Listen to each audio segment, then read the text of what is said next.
हर नई शुरुआत थोड़ा डराती है, लेकिन ये याद रखिए कि सफलता मुश्किलों के पार ही नजर आती है। इसलिए आगे कदम बढ़ाएं, नव वर्ष में नई राह तलाशें और सफलता के मार्ग पर बढ़ते जाएं। हिंदू नववर्ष की शुभकामनाओं के साथ आप सभी को सुप्रभात। मैं हूं आपके साथ शालिनी खंडेलवाल। सबसे पहले नजर डालते हैं मुख्य गतिविधियों पर।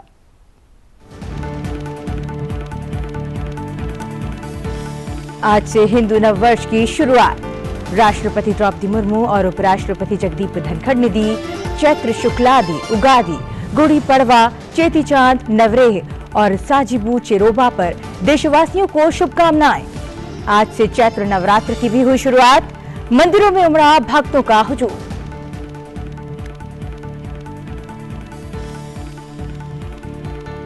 चुनाव आयोग ने जारी की 102 संसदीय क्षेत्रों में कुल उम्मीदवारों की लिस्ट। लोकसभा चुनाव के पहले चरण में किस्मत आजमाने उतरे 1625 उम्मीदवार, 1491 पुरुष उम्मीदवार और 134 महिला उम्मीदवार शामिल।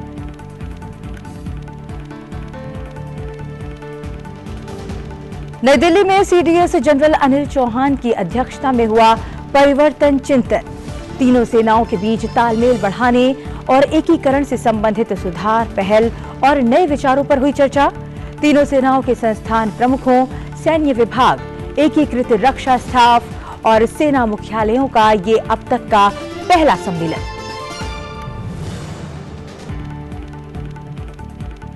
नीट यूजी के लिए आवेदन का एक और मौका। स्टेक होल्डर्स के अनुरोध पर आज फिर खुली एप्लीकेशन विंडो। बुधवार 10 अप्रैल को रात तक कर सकते हैं आवेदन।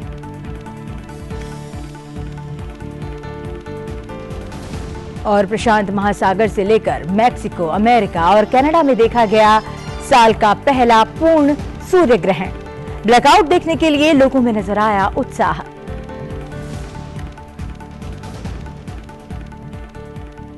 आज से हिंदू नववर्ष की शुरुआत हो रही है। राष्ट्रपति द्रौपदी मुर्मू और उपराष्ट्रपति जगदीप धनखड़ ने चैत्र शुक्ल, उगादि, गुड़ी पड़वा, चेती चंद, नवरेह और सजीबू चेइराओबा की देशवासियों को शुभकामनाएं दी हैं। राष्ट्रपति द्रौपदी मुर्मू ने कहा कि ये त्योहार भारतीय नववर्ष के स्वागत का अवसर है। देश के विभिन्न हिस्सों में मनाया जाने वाला ये पर्व शांति, सद्भाव और सहिष्णुता का संदेश देता है। वहीं उपराष्ट्रपति जगदीप धनखड़ ने कहा कि अलग अलग नामों से मनाए जाने वाले इन पर्वों का महत्व एक ही है और ये त्योहार भारत के विभिन्न हिस्सों में पारंपरिक नववर्ष का प्रतीक है। उपराष्ट्रपति ने आशा व्यक्त की कि ये नया साल सबके जीवन में समृद्धि और खुशहाली लेकर आए।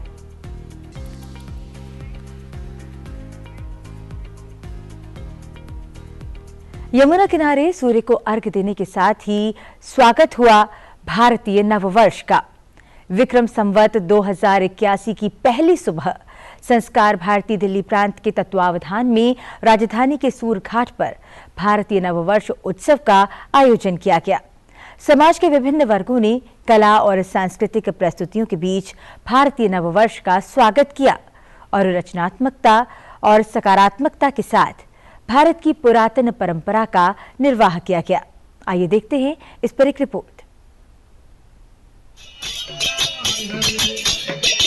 यमुना किनारे सूर्य को अर्घ्य देने के साथ ही स्वागत हुआ भारतीय नववर्ष का। संस्कार भारती दिल्ली प्रांत के तत्वाधान में राजधानी के सूरघाट पर वर्ष प्रतिपदा पर आयोजित भारतीय नववर्ष उत्सव में अभय सोपोरी के संतूर वादन ने नववर्ष की सुबह को मनमोहक बना दिया।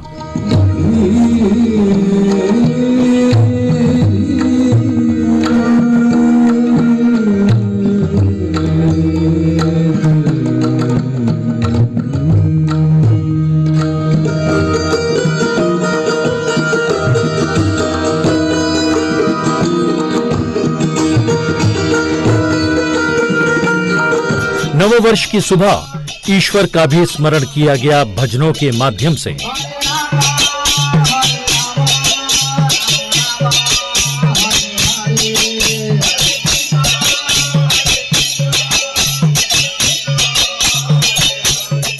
पद्मश्री नलिनी कमलनी की शिष्य मंडली द्वारा शास्त्रीय नृत्य की प्रस्तुति ने नववर्ष की सुबह को विस्तार दिया। एक कहावत है, जहां ना पहुंचे रवि वहां पहुंचे कवि। लेकिन यमुना किनारे सूर्य घाट पर भारतीय नववर्ष के स्वागत में रवि भी उपस्थित था और देश के जाने माने कवि भी। विभिन्न सांस्कृतिक प्रस्तुतियों के मध्य प्रज्ञा प्रवाह के राष्ट्रीय संयोजक जे नंद कुमार, सांसद मनोज तिवारी, पूर्व महापौर हर्ष मल्होत्रा और विधायक ओम प्रकाश शर्मा की उपस्थिति ने भारतीय नववर्ष उत्सव को गरिमा प्रदान की। भारतीय नववर्ष का सूर्योदय जहां आसमान को भगवा रंग में रंग रहा था, वहीं युवा चित्रकार लाइव पेंटिंग्स के माध्यम से कैनवस पर रंग भरकर वर्ष प्रतिपदा के आयोजन को इंद्रधनुष का रूप दे रहे थे।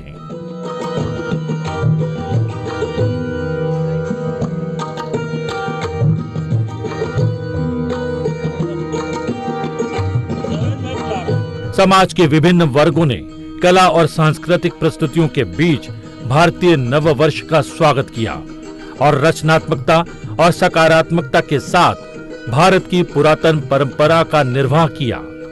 संस्कार भारती दिल्ली प्रांत ने भारतीय नववर्ष के इस आयोजन के माध्यम से विश्व को सनातन परंपराओं से परिचित करवाया। संसद टीवी के सभी दर्शकों को भारतीय नववर्ष की ढेर सारी शुभकामनाएं।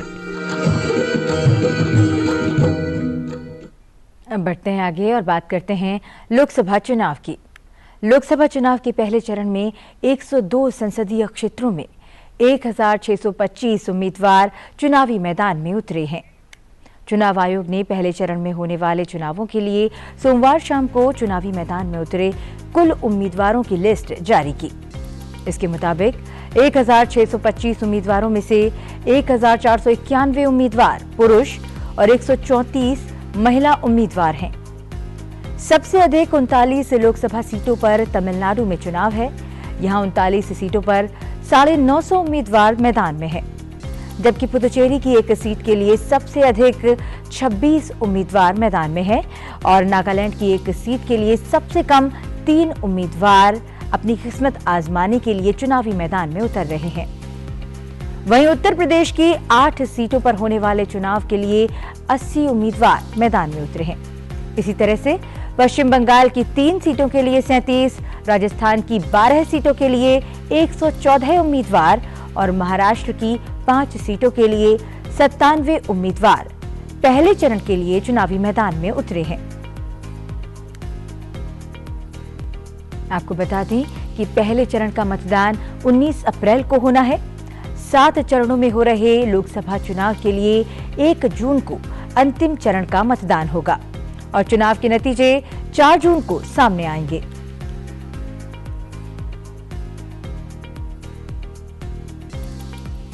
सीडीएस जनरल अनिल चौहान ने सशस्त्र बलों के लिए एक संयुक्त कार्य संस्कृति विकसित करने की आवश्यकता पर बल दिया। उन्होंने कहा कि इसमें प्रत्येक सेना की विशिष्टता का सम्मान करते हुए नए दृष्टिकोण के अनुरूप उसका सर्वोत्तम उपयोग किया जाए। सेना के तीनों अंगों का सम्मेलन परिवर्तन चिंतन उसको संबोधित करते हुए सेना प्रमुख ने संयुक्त संस्कृति विकसित करने की जरूरत पर बल दिया। उन्होंने कहा कि युद्ध में लड़ने की क्षमता और अंतर संचालन क्षमता बढ़ाकर सेना के प्रत्येक अंग की क्षमता को एकीकृत करने की जरूरत है।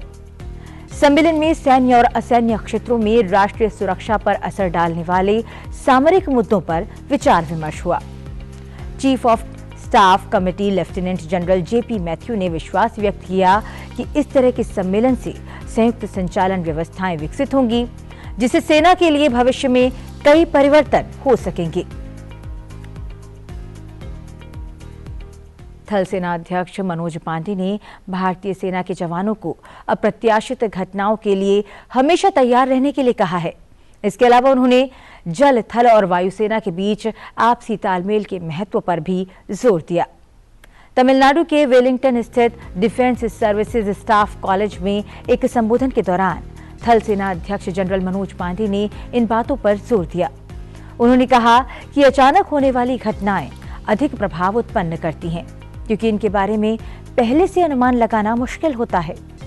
इस दौरान थल सेना अध्यक्ष ने राष्ट्रों के बीच रणनीतिक प्रतिस्पर्धा के लिए प्रौद्योगिकी के महत्व पर भी जोर डाला। उन्होंने कहा कि भारतीय थल सेना, वायुसेना और नौसेना के बीच आपसी तालमेल होना बेहद जरूरी है। इससे खतरों का प्रभावी ढंग से आकलन करने, रणनीतियों को स्पष्ट करने, क्षमताओं की पहचान करने और नीतियों को बनाने में काफी मदद मिलती है।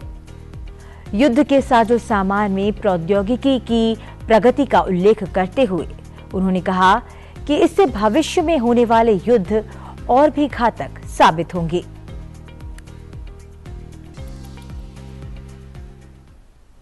भारत 5 देशों को समय पूर्व चेतावनी प्रणाली विकसित करने में मदद कर रहा है।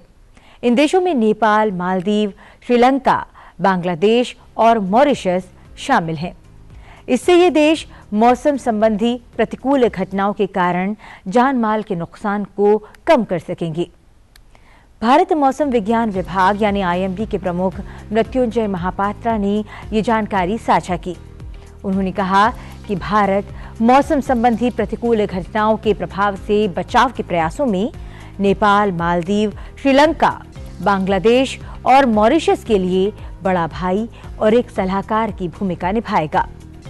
भारत के प्रयास संयुक्त राष्ट्र द्वारा 2022 में घोषित सभी के लिए समय पूर्व चेतावनी का हिस्सा है, जिसका मकसद ये सुनिश्चित करना है कि वर्ष 2027 के अंत तक पूर्व चेतावनी प्रणालियों के माध्यम से सबको खतरनाक मौसम, पानी या जलवायु संबंधी घटनाओं से सुरक्षित किया जा सके। उन्होंने कहा कि भारत समय पूर्व चेतावनी प्रणाली स्थापित करने की पहल के प्रथम चरण के तहत दुनिया भर में चिन्हित किए गए 30 देशों में से 5 देशों की मदद कर रहा है। मौसम विभाग के अनुसार अगले 24 घंटों तक प्रायद्वीपीय भारत के कुछ हिस्सों में लू की स्थिति बनी रहेगी और उसके बाद स्थिति सामान्य होने की संभावना है। तटीय आंध्र प्रदेश, रायलसीमा, तेलंगाना और उत्तरी आंतरिक कर्नाटक में लू चलने की संभावना जताई गई है। मौसम विभाग ने कहा है कि तमिलनाडु, पुदुचेरी, कराईकल, केरल और गुजरात के तटीय इलाकों में गर्म और आर्द्र मौसम रहने की संभावना है। मौसम विभाग ने अगले 7 दिनों के दौरान पश्चिम बंगाल के हिमालय क्षेत्र, सिक्किम, असम, मेघालय, नागालैंड, मणिपुर, मिजोरम और त्रिपुरा में हल्की और मध्यम बारिश की आशंका व्यक्त की है। पूर्वी और पश्चिम मध्य प्रदेश, छत्तीसगढ़, विदर्भ, मराठवाड़ा और मध्य महाराष्ट्र में भी हल्की और मध्यम बारिश होने का अनुमान व्यक्त किया गया है। बढ़ते हैं आगे और बात करते हैं नीट यूजी की। भारतीय प्रशिक्षण एजेंसी NTA ने नीट यूजी 2024 के लिए अपनी पंजीकरण की खिड़की फिर से खोल दी है। ये घोषणा NTA ने अपनी वेबसाइट neet.ntaonline.in पर की है। देश की सबसे बड़ी मेडिकल प्रवेश परीक्षा नेशनल एलिजिबिलिटी एंट्रेंस एग्जाम यानी नीट यूजी 2024 के लिए अब विद्यार्थी आज और कल यानी 9 और 10 अप्रैल को ऑनलाइन आवेदन कर सकते हैं। दरअसल नीट यूजी के लिए आवेदन प्रक्रिया मार्च में बंद हो गई थी, लेकिन लगातार स्टूडेंट्स के डिमांड पर अब इसे दोबारा ओपन किया गया है। इसके लिए कैंडिडेट्स नेशनल टेस्टिंग एजेंसी की ऑफिशियल वेबसाइट पर जाकर ऑनलाइन आवेदन कर सकते हैं। अभ्यर्थी 10 अप्रैल रात 10:50 तक ऑनलाइन आवेदन कर सकते हैं और अपनी फीस जमा कर सकते हैं। Fees online internet banking, debit और क्रेडिट कार्ड और UPI के जरिए जमा की जा सकती है।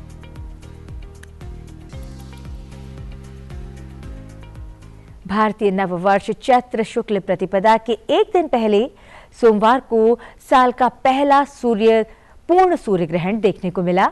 सोमवार को जब भारत में सूर्यास्त हो चुका था, तब पश्चिमी देशों में सूर्य पर ग्रहण लगा। ये सूर्य ग्रहण भारतीय समय के अनुसार रात 9:12 पर शुरू हुआ और रात 2:22 पर खत्म हुआ। इस तरह इस सूर्य ग्रहण की कुल अवधि 5 घंटे 10 मिनट की थी। ये एक पूर्ण सूर्य ग्रहण था जिसे अमेरिका, कनाडा और मेक्सिको में देखा गया। इस दौरान सूर्य के चारों तरफ सफेद कोरोना भी देखा गया। कोरोना को पूर्ण सूर्य ग्रहण के दौरान देखा जा सकता है। पूर्ण सूर्य ग्रहण के दौरान चंद्रमा पृथ्वी और सूर्य के बीच से गुजरता है। इस दौरान चंद्रमा सूर्य की तेज रोशनी को रोक देता है। तब चमकते सफेद कोरोना को ग्रहण वाले सूर्य के चारों ओर देखा जा सकता है। सोमवती अमावस्या के दिन ये सूर्य ग्रहण लगा जो भारत में दर्शनीय नहीं था। ऐसा दुर्लभ सूर्य ग्रहण आज से 54 वर्ष पहले 1970 में दिखा था।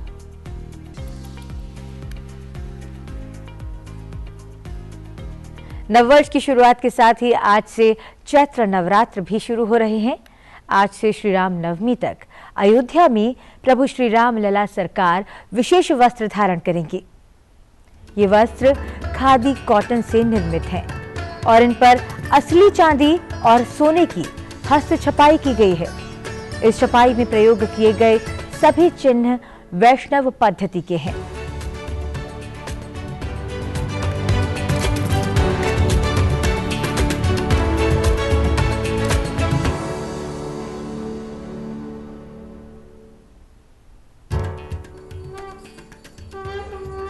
इसी के साथ आज चैत्र नवरात्र का पहला दिन भी है। आज मां शैलपुत्री की पूजा अर्चना की जाती है। मां शैलपुत्री सौभाग्य की देवी हैं।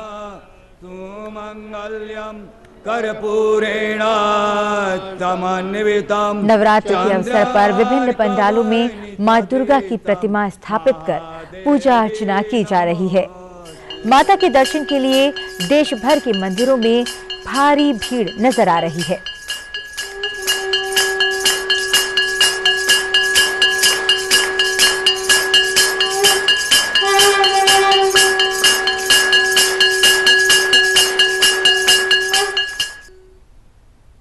सुप्रभात में बात करते हैं आज के दिन से जुड़े इतिहास की और जानते हैं इतिहास में आज की तारीख से कौन सी महत्वपूर्ण घटनाएं जुड़ी हुई हैं।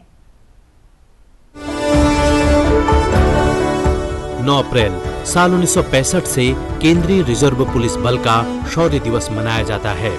इस दिन गुजरात के कच्छ के रण में सरदार पोस्ट पर पाकिस्तानी सेना ने अचानक हमला किया था, जहां सीआरपीएफ की महज 2 कंपनियों ने पूरे हमले को नाकाम कर दिया। संख्या बल में कई गुना ज्यादा दुश्मन सेना से सीआरपीएफ के वीरों ने न सिर्फ असाधारण साहस के साथ लड़ाई लड़ी, बल्कि पाक सेना के 34 जवानों को मार गिराया और 4 को जिंदा पकड़ लिया। मुट्ठी भर सीआरपीएफ के जवानों ने पाकिस्तान की एक पूर्ण पैदल सेना ब्रिगेड का वीरता से मुकाबला किया। इस संघर्ष में 6 बहादुर रणबांकुरों ने अपनी शहादत दी थी।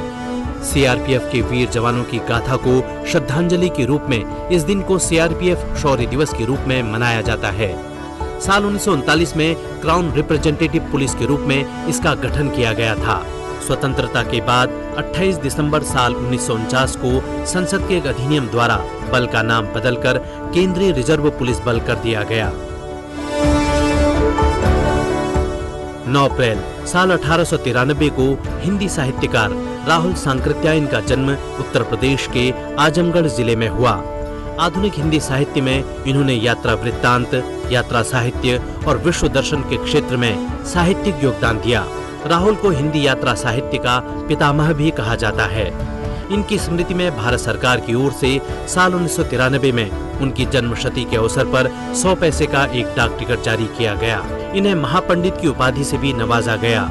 साहित्य अकादमी पुरस्कार से सम्मानित राहुल सांकृत्यायन को साल 1963 में भारत सरकार ने पद्म भूषण से सम्मानित किया। अब बात करते हैं बिहार के बोध गया की। बोध गया आध्यात्मिक महत्व का स्थल है, जहां भगवान बुद्ध को ज्ञान प्राप्त हुआ था। हाल ही में उपराष्ट्रपति जगदीप धनखड़ ने बोध गया में प्राचीन महाबोधि मंदिर की यात्रा की। आइए चलते चलते आपको छोड़ जाते हैं इस यात्रा की झलक के साथ। आप बने रहिए संसद टीवी के साथ। मुझे दीजिए आज्ञा। नमस्कार।